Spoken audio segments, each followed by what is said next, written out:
It's April 1st, 2025 with Alan Nash in West Melbourne, Florida, and Dad's going to tell us a little bit about the work that he did throughout his life. Dad, tell us about your very first job with the so you came out of high school a year early because you graduated a year early from high school in Platte, South Dakota, and you went right into the Navy. So tell us about your first job with the Navy and all your stints throughout the Navy. The first job with the Navy was boot camp, which is not very exciting, but And where was that? in San Diego.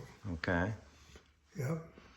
And then from there, after boot camp? After boot camp, I went to Navy Airborne Electronics School in Memphis. Okay. It was a 40-week, 46-week course, 5 days a week, about 10 hours a day. And so it was a pretty intense course. And at the end of the... Now, what kind of things were they teaching you there? Well, it was for about communications equipment and so forth. On I was on an aircraft carrier, and about for communications equipment for all of the Navy planes, whether it was on an aircraft carrier or not. And so it was about, VHF radio, which was, state of the art at that time, but it was good. It was more than adequate for the fighter planes that we had in our squadron. And these were also to try to keep the messages from being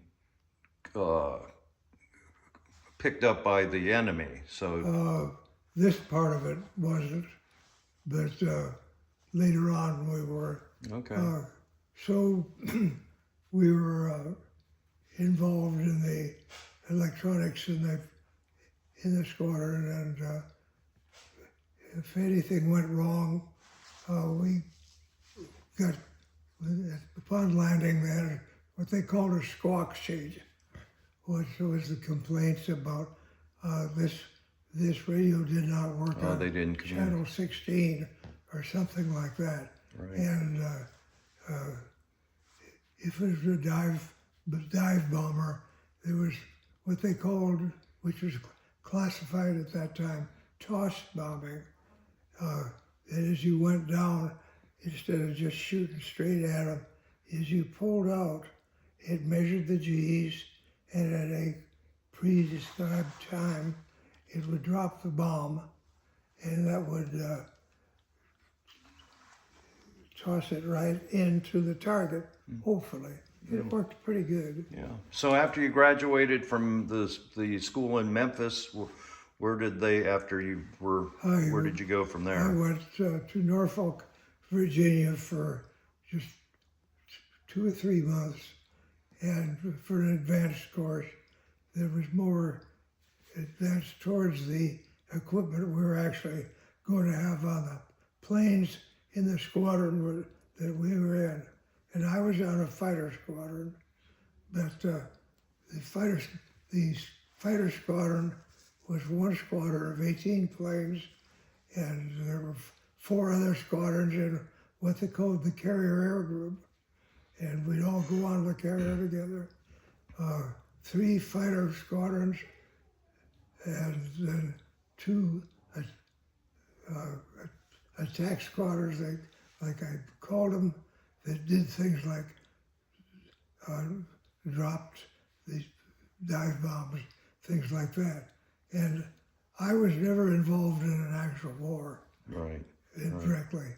The closest I became was I signed up for 3 years in the Navy, and when the Korean War started, they extended my career by 1 year, so I had 4 years in the Navy. Yeah.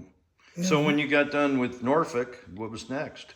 Well, next I was in the fighter squadron Where? in Jacksonville. Okay. Florida.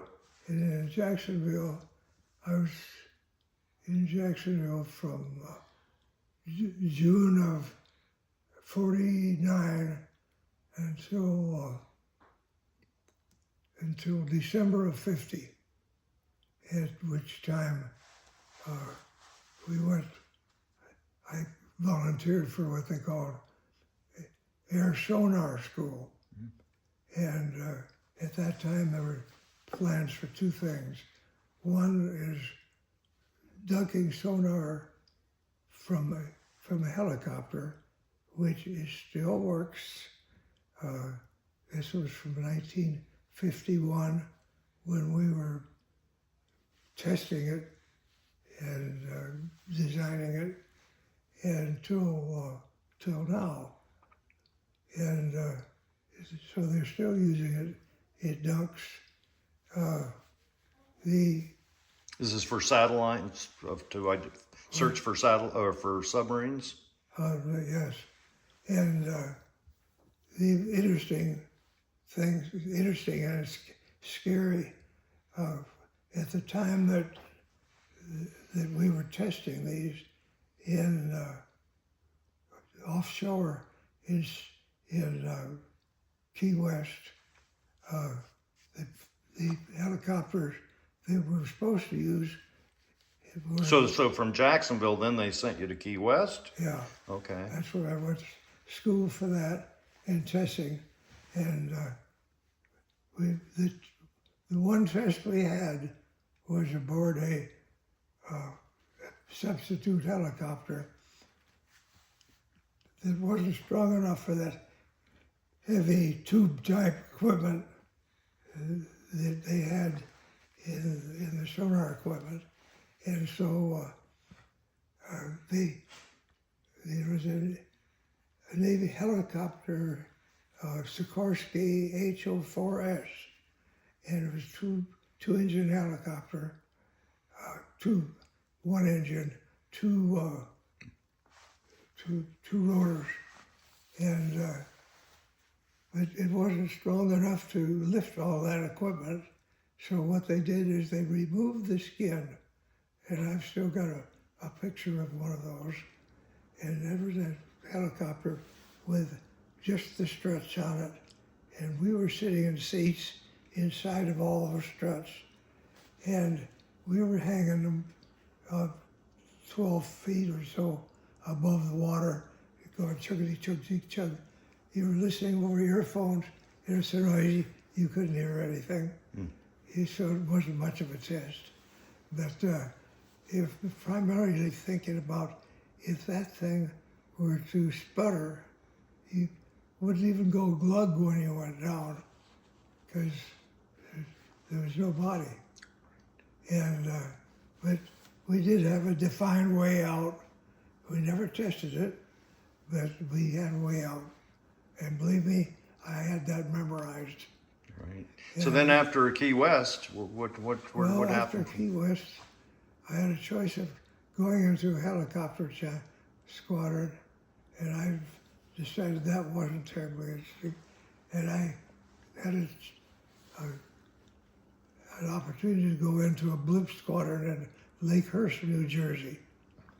And aboard the blimp, instead of dunking the equipment under the microphone, so to speak, underwater, there it was it looked like I guess you'd say it looked like a small missile or something that we towed behind the blimp. And we went through all kinds of experiments with different shapes, and that never really worked out because we were trying to tow at 50, 60 miles an hour, and it made so much water noise, bubbles and stuff, that it overrode any sound from the submarines. And we had other things on board. We had what they call sonobuoys, which I believe they still use. And what you would do, Buoys, did you say? if you detected a submarine, you'd fly over and drop 1, 2, 3, 4, 6 sonobuoys, and each of those had a microphone. You were sitting, they floated on the water, but the microphone was hanging down somewhere. You could choose the depth of it, up to a couple hundred feet, and that would hear the sound of the submarines. It was passive. It didn't ping. It just was passive and was listening. And from the 6 buoys you had floating, you could estimate the position. Triangulate. Yeah. And then you would, as the submarine moved on, if it was moving this distance, you'd add a couple more, and a couple more, and a couple more. And it wasn't good enough to actually do the targeting, but if we were to want to sink one, what you would do is drop an active sonar, I guess you'd call it anyhow, an underwater torpedo, an active torpedo, and it would ping and determine the location of the submarine and close in on it and do whatever you wanted. So then from Lakehurst? Yes. No, then from Lakehurst where to? Went back home to the Navy, got back to Key West and got discharged. But No, where did Halifax come into the picture? well, from Lakehurst in, I don't remember the dates that accurately, but I think in about February, we went up and did operations with the Canadian Navy out of a Navy air base in Dartmouth, Nova Scotia, just across the harbor from Halifax. And Continued the submarine research? yeah, well, what we did with there, we had the blimps, and we had suspicions that there were Russian submarines up and down that coast.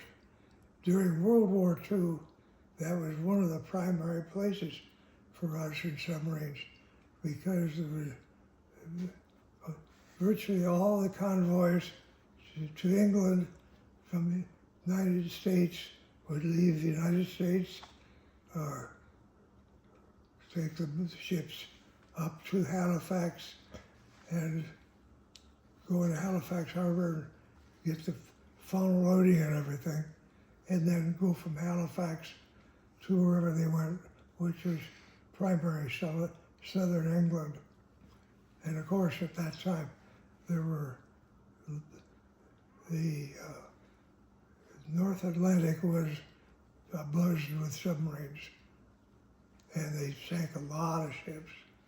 And But this was in the 40s. this was in World War II. Right.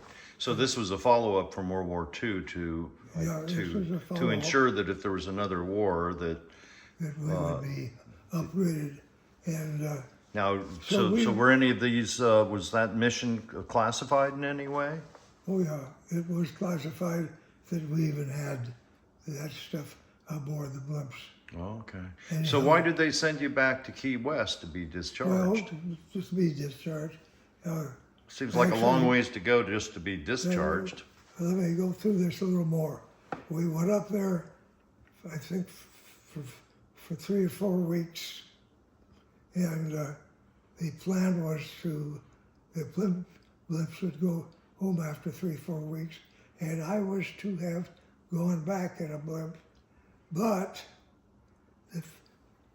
actually the second night there, we were told, I wasn't an officer, but in the officers' mess, they were told about this dance hall in Halifax, and he says, there's a hospital here. It has a lot of good-looking nurses, and so they show up at that dance usually. And so we all went, not all, many of us went to that dance, and I wasn't a dancer, but I was sitting up there, and I saw this good-looking, it brings tears to my eyes, this good-looking brunette. And so I went and asked her for a dance. Huh. I danced with her all evening. By the end of the night, you knew how to dance? What? By the end of the night, you Well, knew how to dance. I never knew how to dance. I was clumsy. Yeah. But, Now, didn't you guys drop flyers or something at some point? well, yeah, I should have told you that. We flew over that hospital, flew way lower than legal. We flew low enough that we had paper cups that we put notes in and tried to throw them in the windows of the hospital. Surprisingly, they were open. And I don't know if they ever got in or not, if they had ever found them, but that night we went there just anticipating that it'd be just a buzz with one nurses waiting. And you got lucky. Yeah, and I got lucky. And so at the end of the evening, I went home with Lorraine and To her house? to her house, and we had coffee at that time. And You met Grandma at that time, too? Grandma was there. Okay. And, What did she think of all this? well, I don't know if Lorraine bought a different sailor home every night or not. She hasn't talked about it. But anyhow, I was there, and That was your Grandma- first date. Grandma laid low, and we stayed. And the only way back to the base was you had to go by ferry boat. Ferry boats was ran by day. There was the Navy had a small boat that went over, ferried across several times an evening, and darn, by the time that we got ready to go, the last ferry had gone. Well, what am I going to do? And so I spent the night with Lorraine, Oh, but on the couch with the grandma peeking. you're right. And Did you get back to the base the next morning in next time? morning I left it. I took a bus down to the couple buses to get to the ferry, and made that first ferry and got in. So when you went to the dance, were you wearing your whites No, or civilian clothes? no, we went in navy blue. Light navy blue. Okay, Yeah. got it. Yeah, And then, this so is- from that this is point on, February. you were. So I stayed there, and I was visiting Lorraine every night that I had leave, which was 3 out of 4 nights. And then I wrangled a deal that they needed a supervisor over the cleanup crew.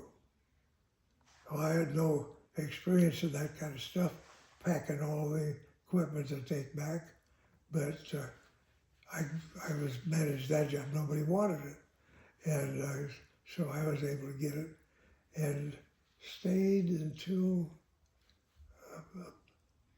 about late May, put it that way, because I remember I spent my 21st birthday with Lorraine, and which was May 15th, and then with her family.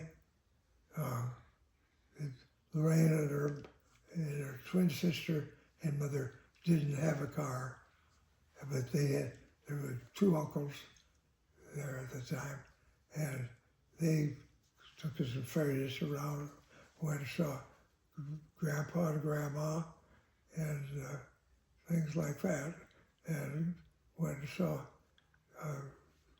tourist items.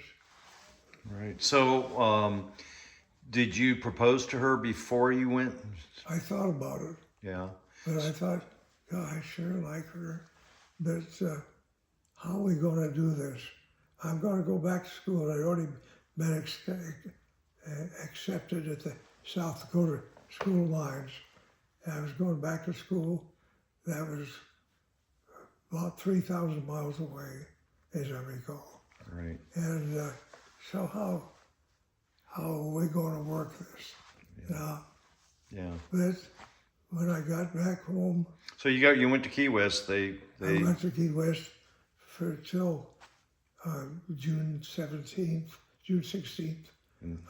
I got out and drove back to South Dakota. From Key West. Yeah. Oh my. Wait, Wait a minute. They took me. No, from Lakehurst, Okay. because we didn't go back to Key West. Okay. So you went to Lakehurst, and that's where you were. All of my Navy operations were out of Lakehurst. So then from Lakehurst, you went. How did you get home from Lakehurst? I drove. So you had a car in Lakehurst, Yeah. your own car. I had that 48 Dodge And so you drove back to Platte. to Platte. Spent the summer as lifeguard at the lake, Yeah. and Now, so then when did you propose to Mom? well, it was a while. We corresponded by letter virtually every day. Oh my. Stamps were, even to Canada, were 3 cents then. Oh gosh. Yeah. They were 3 cents until I'm saying in the 50s. So you corresponded by mail for how long before you Well, finally, we did you proposed- propose by mail then? No, I phoned her about Christmas time Okay. and proposed, but we didn't see any way. This was to get Christmas of 52? no, Christmas of 52. Okay. So you proposed and she said yes. She said yes, but the plan was to get married after I got out of college. Oh, but you guys jumped the gun. And as the spring went on, we got more and more anxious about the whole deal, and we reset for June 17th. Yeah. And I drove up to Halifax from, Platte. well, we live from Rapid City, Oh. where the school mine was. And, So you were already in the school at that point? oh yeah, I was through my first year of college. Okay, so you just finished your first year First year, and then drove to Halifax. drove to Halifax. You got married at the Presbyterian Church in Halifax. There was the, I'm trying to remember what they called it. It was a combination, Presbyterian, Methodist, and so forth. Okay. Anyhow, we got married there. So you got married, and then you and Mom drove back to. Spent a couple more weeks there, and then drove back to Platte. And where you- I was A lifeguard again. lifeguard again. An ideal Just over the job summer, for doing just as a job over the summer. Yeah, And then you went back to Rapid City. back to Rapid City Okay. for Your second year. the second year. And then you got a job with Elmer Nelson. Yeah, he was This was just like part-time, just Yeah. to make some money. yeah. Okay. And I was putting it. What were you guys working on at Nelson's company? At Nelson's, at that time, we were radio repair. Okay. We didn't have television in Rapid City until I would say I mean, so radio station repair? no radios. Just radios themselves. your The radio receivers. bill, The receivers. Rare me and I'll fix it. Oh, okay. And And you worked for a photography store there too. I had worked the previous year before we got married at a photography store. Yeah. And then for Nelson. And then For Nelson. And then when time came to get out of college, Nelson convinced me to stay there.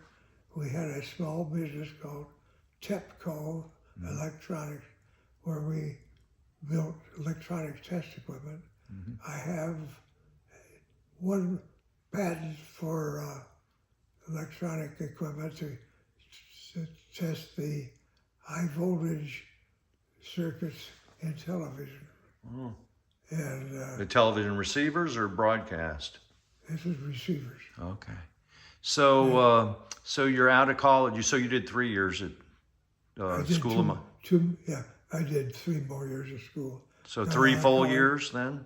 Yeah. Okay. So at the end of when you graduated, how did you get involved with Martin Marietta? Well, I guess it was just Martin in those days, right? Yeah. And so did you apply, or how did you get Now, involved? they had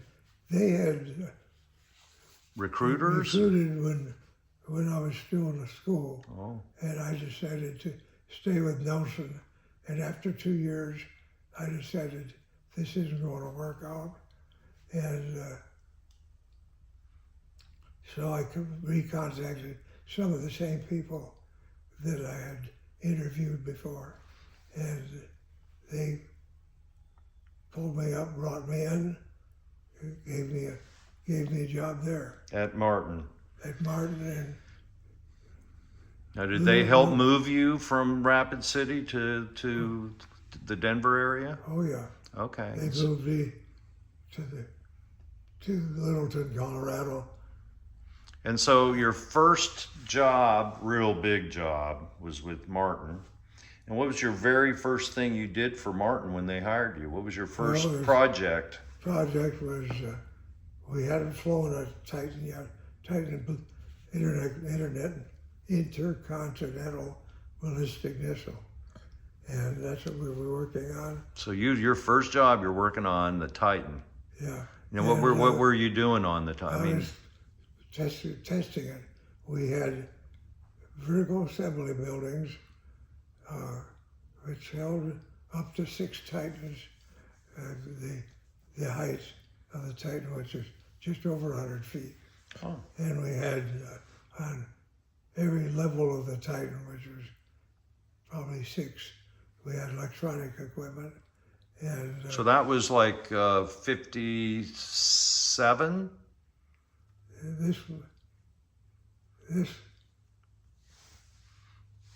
This was 58 and Okay, so 58. 58. So by then you had already had me and Deborah in Rapid City, and then in no, 50. I hadn't had you yet. Well, yeah, because you're now in Denver. So I was born in Rapid City in 54, Oh, that's Deborah right. in 56. Yeah, So we that's moved to Littleton, and then we had Tanya in 58. Yeah. And we lived in a duplex there for a while, and then you built a new house on Grant Avenue. No, I moved in to a house. Actually, one of my professors said, my math professor bought a bigger house, Oh, and this was a small home, okay. and we moved into that. Okay. Really a pretty little house. Okay. But then I know we lived in a duplex for a while. That was our first home in Denver. Right. In Littleton. Right. And then And then after that, then a we house built- was being built on what, Lee Avenue or Grant? Oh, that was Grant. Grant. So we moved into that brand new house, and then we were only there for a couple years, 3 3 years. years. So what coaxed you to, I mean, you're with a high paying position for Martin building Titan rockets. And then how did radiation come into play? Well, my job was in telemetry, and we had on the Titan about 150 channels of measurement equipment that we would radio down during launch and throughout the launch process. Now, when you were working on the Titan for Martin, did you ever have to go down to the Cape? Yes, Okay. I was And actually go on the pad and do inspections? yeah. Okay. And then after the inspections and testing, Watch it go up. Yeah, Okay, so you were flying. So that's where you were when you were coming down from Littleton in the late 50s, early 60s, was to come down to test that yeah. equipment I when was- you were away. So then radiation, or did they recruit you, or how did that? Well, what happened is we had a new rocket called Titan II that we were designing and building, and we wanted to have some more sophisticated equipment that was state of the art, which was, gosh, I'm trying, it's long ago. I'm trying to think what I call it. That's okay. So It was digital telemetry at least. so then so how did you get it to Martin? Well, I mean to radiation. Well, one of the companies that we got bids from for that was radiation. I wanted radiation, but they were much more expensive than another company, and the other company really didn't work out very well, and so I guess they were impressed with me at the time, what my knowledge was and stuff. So they hired me. Oh, so then you moved, and did they move you? I mean, they paid to move you down. Oh, yeah. So then we moved over on Lee Avenue Lee Avenue. and rented for a couple years, So rented from, we got down like here. a year, I guess. Got down here in March, and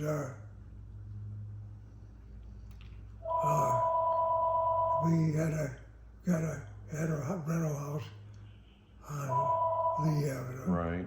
and And while we were in the rental house, you had the Parsons build you a new house on Dunbar. on Dunbar Avenue, yeah. Yeah. And, So now what were you doing at radiation?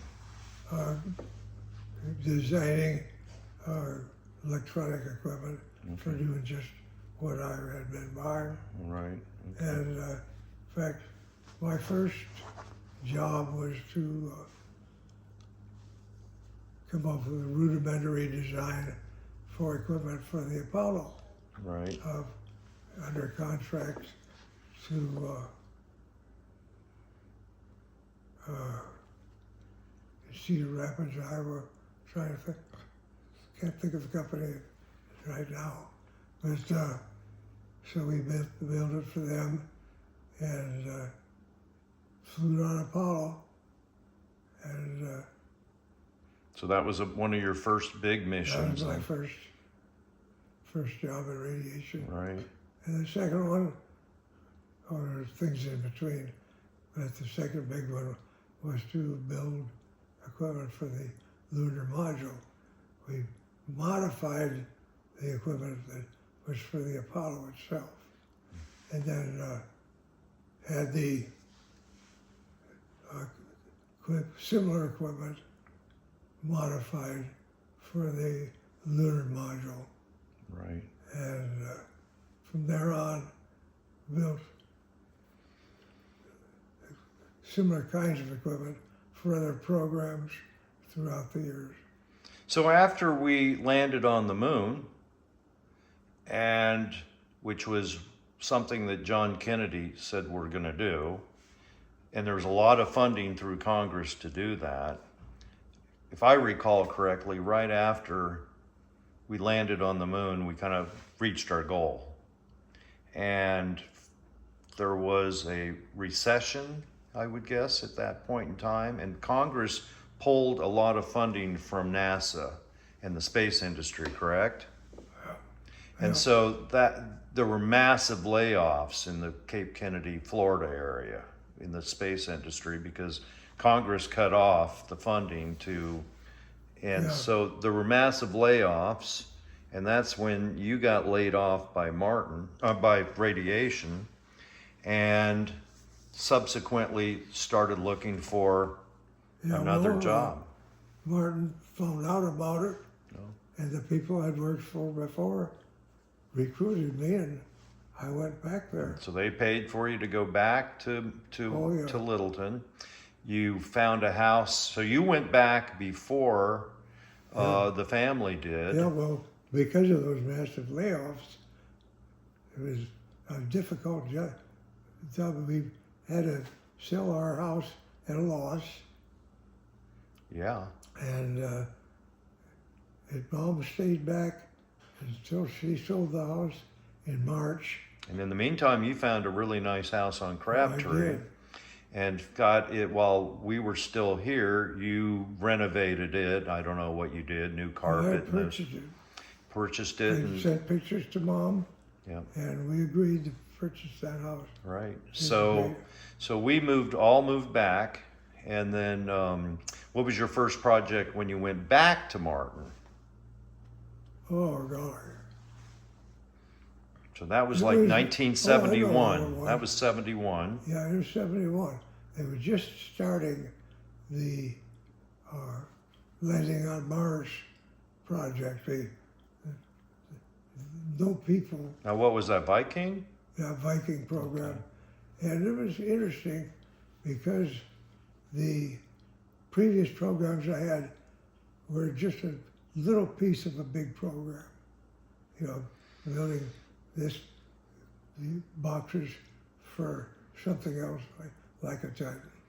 And on this one, I was in at the So beginning, you were working on just like little components of a bigger project. and on the bigger project, the Landing on Mars, I was in it from the beginning of the design of how we going to do this, and I was involved in that. In the all actual the way- design.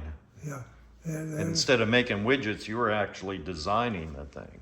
yeah, and well, before we were doing designing, but designing of boxes of electronics, whereas in this one we were designing how are we going to get there, what are we going to use to launch it, what do we do to power it, the whole works, and so How long did that last? well, let's see, that was in. Trying to remember when I moved. I think I moved in. Let me see.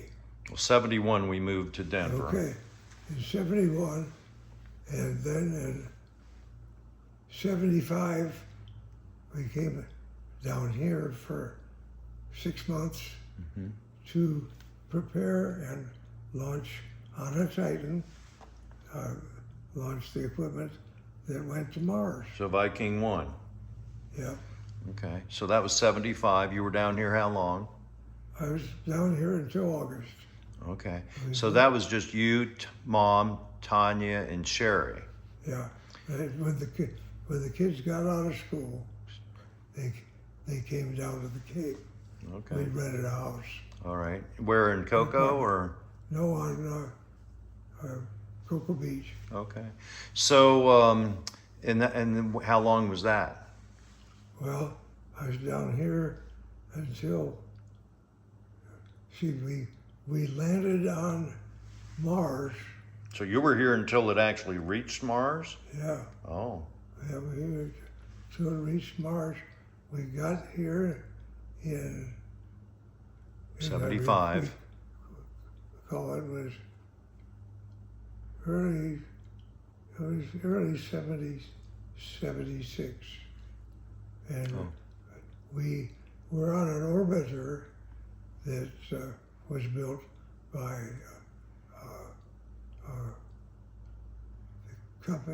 the company in Pasadena, and the orbiter orbited Mars. We were on board the orbiter, taking pictures the whole time of deciding where to land. We made a decision and landed on Mars on July 20th of 76. And then once you landed, what was next? Well, then first thing we landed, and Mom and Tanya and Sherry were along in an auditorium watching what we were doing.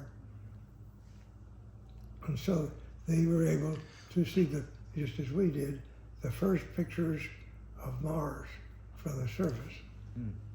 And so we did that, and that mission, which was given a low probability of success, there were too many things that could go wrong.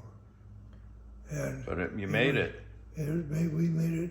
It was a perfect mission, and it was supposed to last 3 months or something like that.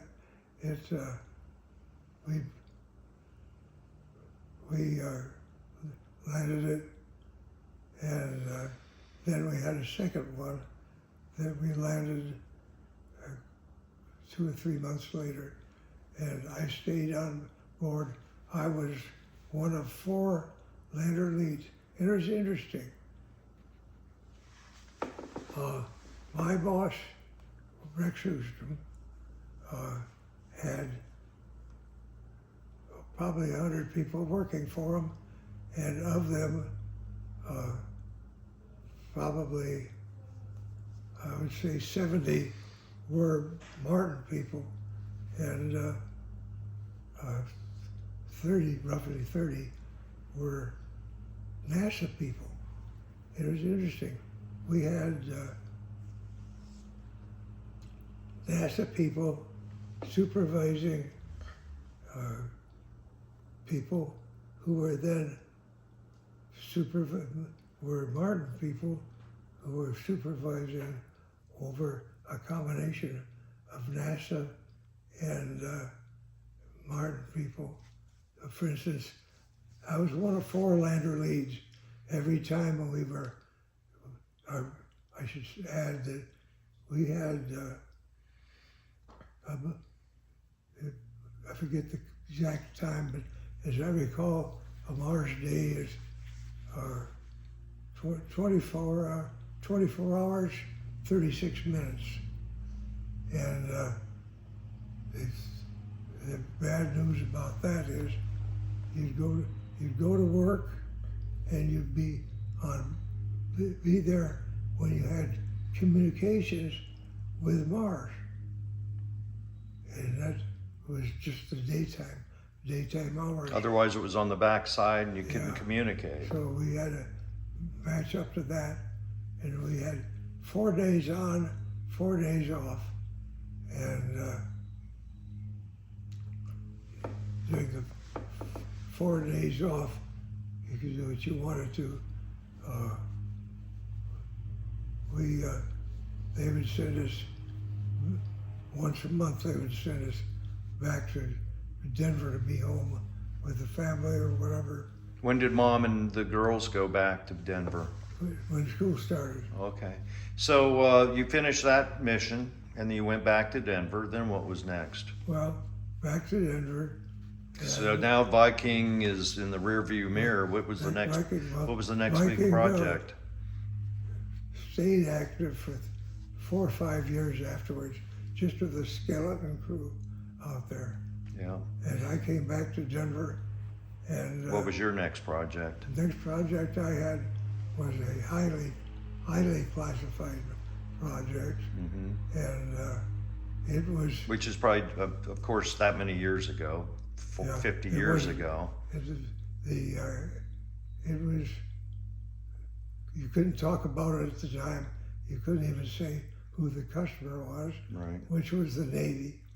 And Now, was that when you went to the Aleutian Islands? yeah, Was that project? well, that's that project.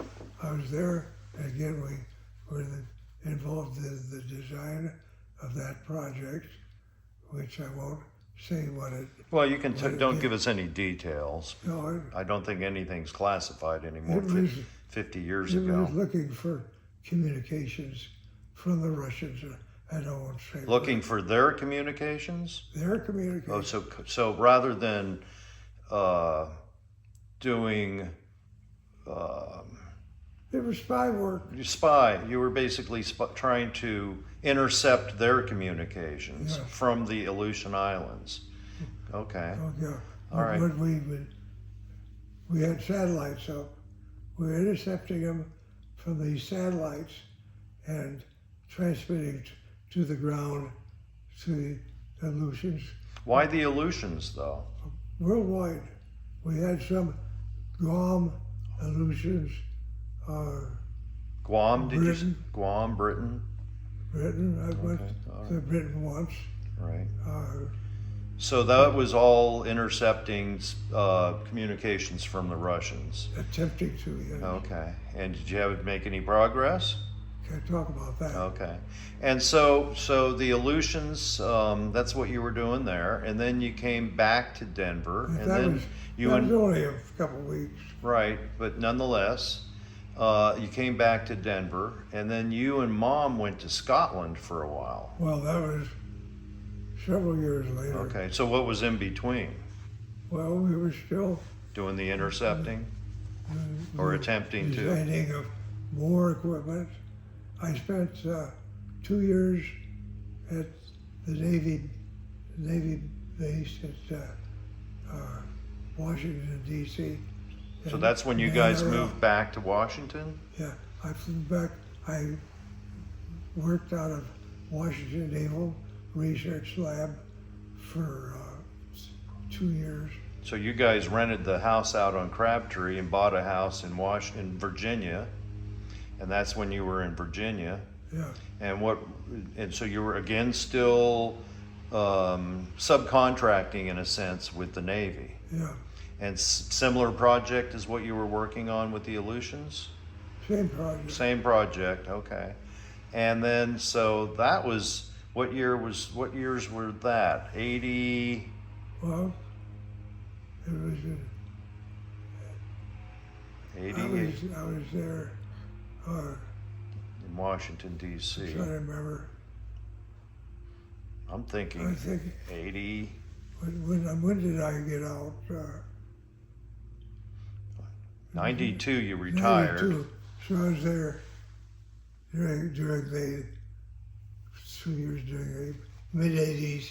Then I came back for a follow-on to the same project, but more sophisticated. Sure. And I stayed on that until I retired. Well, wait a minute. Somewhere in there you guys went to Scotland and stayed. Oh yeah, How long were you in Scotland?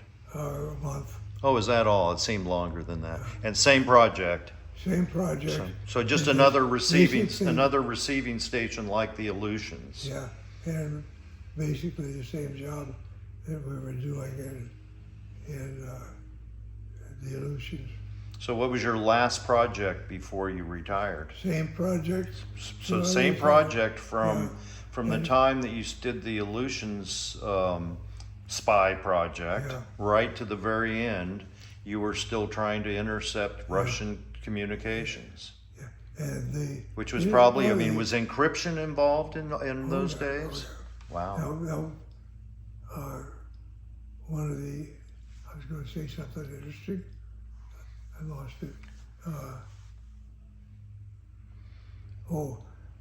When we got that job with the Navy for this whole project that lasted me from whenever I came back from, it lasted me 15, 16 years. And the way we got that job is the head of that Navy project, at that meantime, had this project out for bids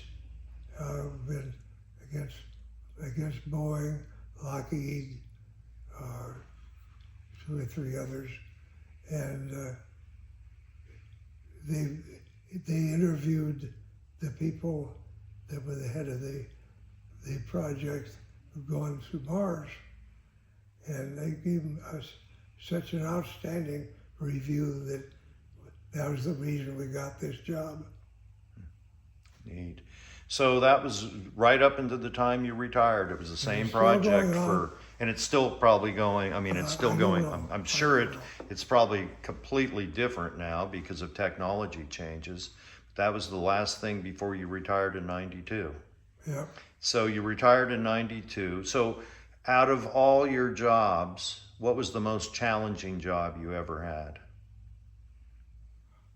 It's hard to say. I mean, any that just were really difficult? I'd say the Viking might have been the most. So being one of the 4 leads, there was a lot of responsibility on Yeah. your shoulders. And I was going to mention, out of those 4 leads, there was 2 of us from Martin, and 2 from I guess you'd say the Navy. They were not sailors, but they were under contract to the Navy. Yeah. So you retired, you sold the house on Crabtree, but years before you had bought the More condo. interesting than that, we I was going to retire the end of December of that year, which was 91. 91. Yeah, and so on July 4th weekend, we put the house up for sale. Of 91 or 92? Of 91. Okay, the year before. Well, 6 months before. Uh-huh. So put the house up for sale. It sold that weekend.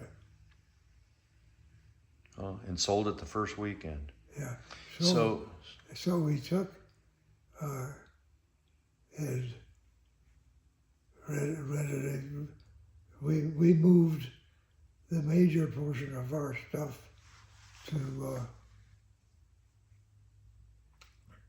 to Florida, to our townhouse on Melbourne Beach. Had a moving truck. Plus, we had a U-Haul. right. And we drove off. Now you had bought the condo years before though, Yeah. and rented it and I leased bought- it out. I bought that townhouse in '87 and then rented it out. Until 92 when you moved in. Yeah. So what was more challenging, working or retirement? It's apples and oranges. So you moved back down here in 92, and then in 2009 you moved over here to West Melbourne and have been in retirement ever since. And Oh, yeah. yeah, well, thanks for filling us in, because we've all wondered, especially when you went to the Aleutian Islands, when you were in Washington D.C., when you were in Scotland, like where what are you doing? Because back in those days it was totally hush hush classified. Oh, yeah. It's now 50 years later. They're probably doing the same thing, but you know, the technology has changed so dramatically yeah. that you know, most I don't everything. know if, I'm not allowed to know. Yeah, but well, good. Thanks, Dad, for filling us in. We've been wanting to know some of this, and that's great to just hear. Sure, I haven't talked so much of a horse. Yeah. Well, thanks. It's April 1st, 2025. Dad, Alan C. Nash, here in West Melbourne. And thanks, Dad. Love you. Has nothing to do with April Fool's Day. No, this isn't an April Fool's joke? What? No. No, okay. Love you. Love you.